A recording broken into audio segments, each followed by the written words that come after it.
Now on The Real Story, Democratic candidate for the U.S. Senate Chris Murphy is here to talk about his campaign. We'll see where he stands on health care reform and extending the Bush tax cuts.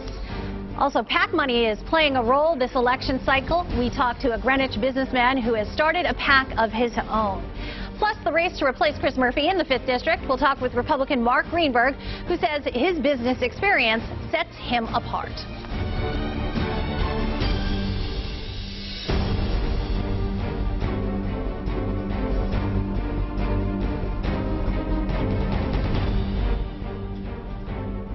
Hi, you're watching The Real Story. I'm Lori Perez.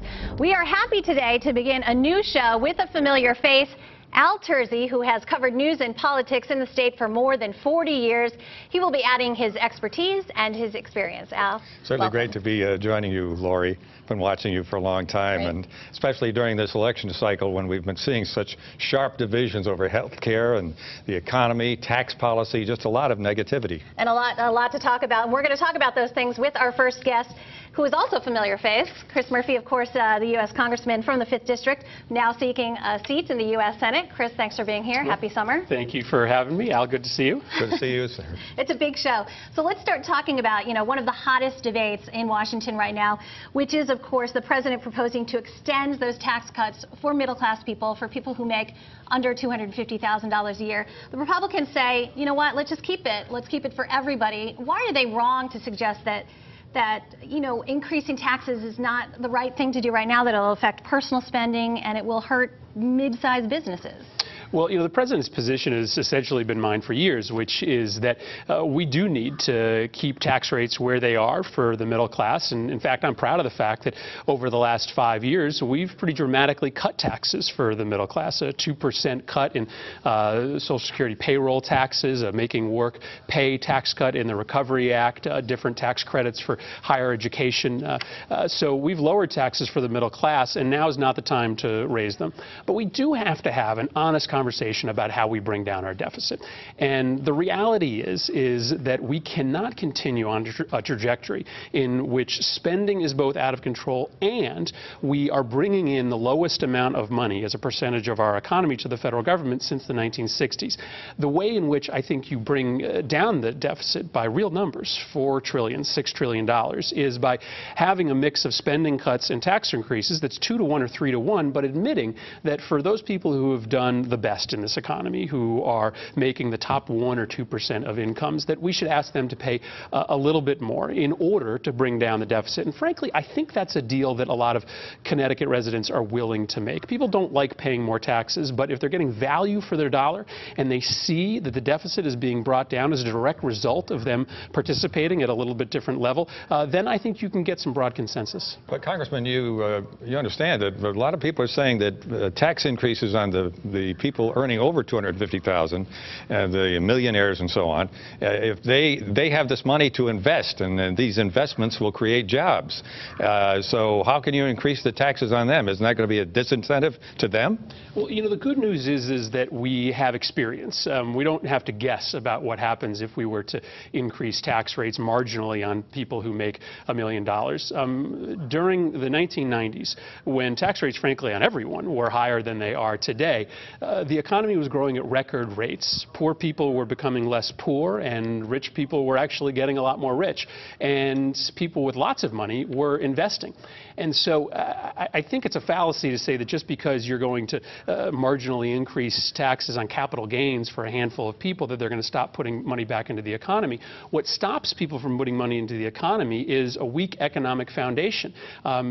Students who don't graduate with the skill sets that we need, roads and bridges that are falling down so that people can't get goods and people to key economic centers. We've got to admit that our economic prosperity over the years has come in part by spending money through public services. And so again, I think if people know that they're getting value out of their contribution, that there'll be a willingness to be part of a broader solution. But for all the talk about how personal tax rates might affect growth or not, I mean, for sure, business tax cuts will affect business decisions.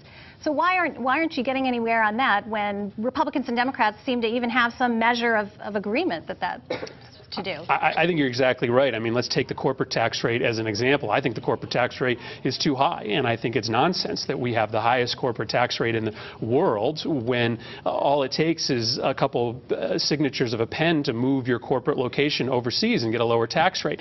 That is something that Republicans and Democrats agree on, and it's beyond me why we can't get together on something as simple as that. You know, I've invested a lot of time in Washington on the issue of bipartisanship. I run an organization called the Center Aisle Caucus, and you know, I hope if I can get to the Senate that I can be one of those bridge builders on the things that we do agree on, like corporate tax reform, to get some bipartisan agreement. I'd like to ask you, big news in the 5th District, of course, you know, the federal indictment of Mr. Robert Braddock, the former campaign finance director for Chris Donovan, was running for your seat in Congress, and how he allegedly tried to disguise these thousands of dollars in donations, the real source of them, from businessmen who were trying to kill some legislation that was going to hurt them. Don't you find it hard to believe that Speaker Donovan had no idea that any of this was going on? You know, wouldn't you want somebody who's in Congress to really have hands on these kinds of things? Don't you know, like you had $1.2 million raised in the last quarter. Don't you know where all the major donations came from? Well, we put a lot of trust in our employees, and we hope that they're acting on our best interests. I do trust Chris Donovan, and I believe him that this was an incident of a rogue campaign staffer who went and did something terrible and illegal. It's not the first time it's happened. It happened to Chris Shays just a few years ago. And if he didn't know, should he have known? Well, listen, I think when you have a campaign staffer out there who's making representations behind your back and not telling you, it's a little hard for you to have eyes and ears in every corner of your office in the state. So, you know, Chris Donovan has spent his career fighting for a cleaner government and more ethical government. And ultimately, listen, it's going to be the voters' decision as to whether they believe him or whether they don't. I do, and ultimately, I think that his record will speak for itself in this election. We can't let you go without talking about the Affordable Care Act. And what do you think is going to happen? Well, listen, it's not going anywhere, and I think it'd be better if Republicans stopped putting repeal vote after repeal vote on the floor of the House of Representatives and started working with us to implement this thing.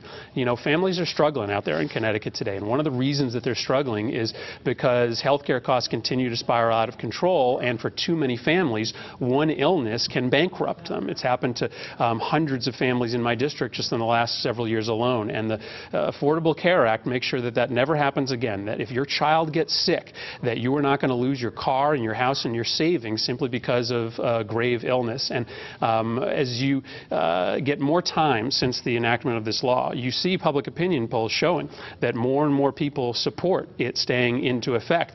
I think that in 10 years, when people see the benefits of it in full effect, it's going to be as an accepted part of our social fabric as Social Security and Medicare have been. I do think that will be the trajectory of this. All right, thank you very much, Congressman Murphy, for being with us here today on The Real Story. And next up, super PACs. They are spending super amounts of cash in the elections, mostly on negative advertising. We're going to be talking with the leader of a Connecticut-based super PAC. Stay with us.